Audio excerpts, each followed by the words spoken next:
Yay! Yay! What's up, Dallas Cowboy Nation? It's your boy G from Jersey here, man. So listen, shh.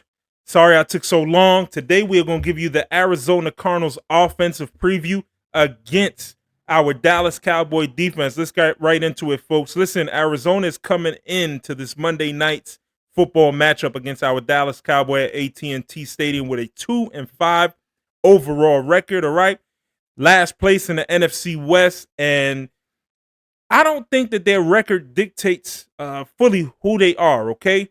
What I mean is when we start diving into this roster, you'll see why.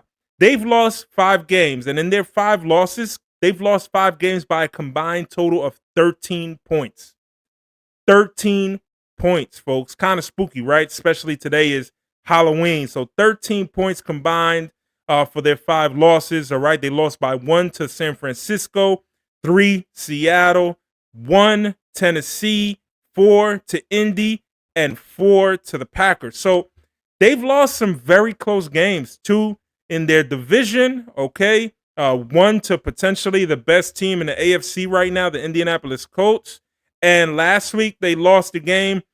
I don't think it was that close because I think Arizona put up some garbage time points against the Packers by 4. But let's get right into this Arizona Cardinals offense and let's see what we're looking at. All signs are pointing towards quarterback Kyler Murray being available for Monday night to play against the Cowboys at AT&T. Listen, there's a myth going around. Not a myth, but facts. Kyler Murray has never lost in AT&T Stadium, all right? Whether he was in youth, high school, college, pro level, he hasn't lost at AT&T.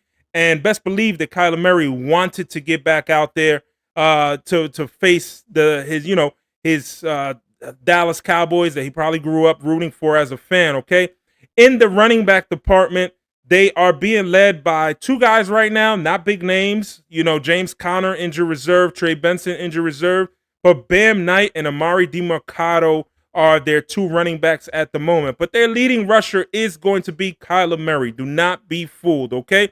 In the wide receiver position, they have a guy that was taken last year's draft.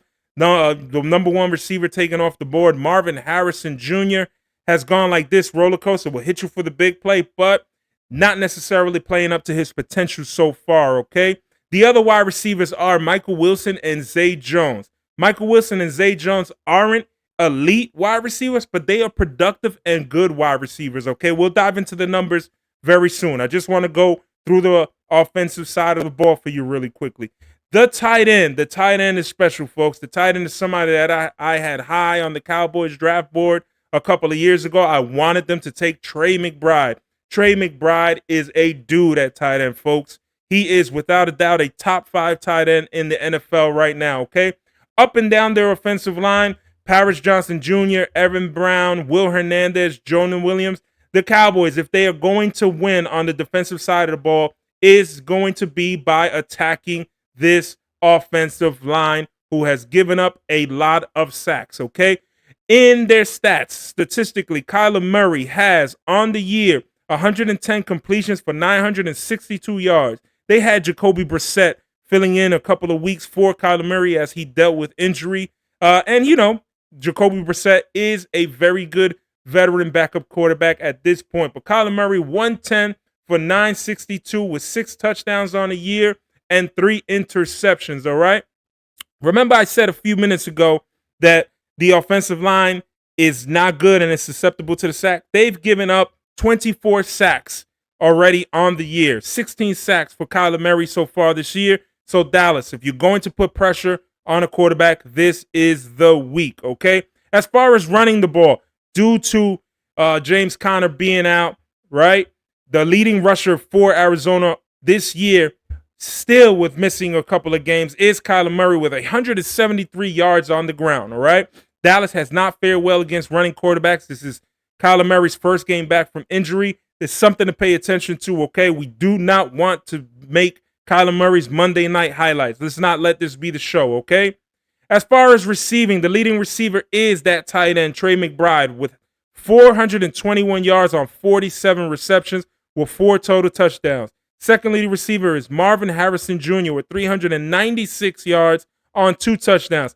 Those two other receivers that I mentioned before, Zay Jones and Michael Wilson, they have combined for 320 yards on the season with a touchdown. But this is the matchup. This is the kind of matchup where not the big name receivers, not the receiving threat that'll go off against the Cowboys. We've seen it before during the year where guys that we're not necessarily circling during the week, they are the guys that take off.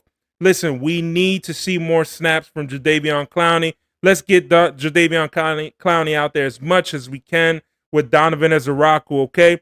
The secondary has to make an adjustment. We need guys to get healthier. It's looking like right now we might get Donovan Wilson back. Let's see, okay? But if the defense does not play well, I am not confident in this Dallas Cowboys victory this week, okay? Folks, let's check back in a little while for our Dallas Cowboys offense against the Arizona Cardinals defense. Peace.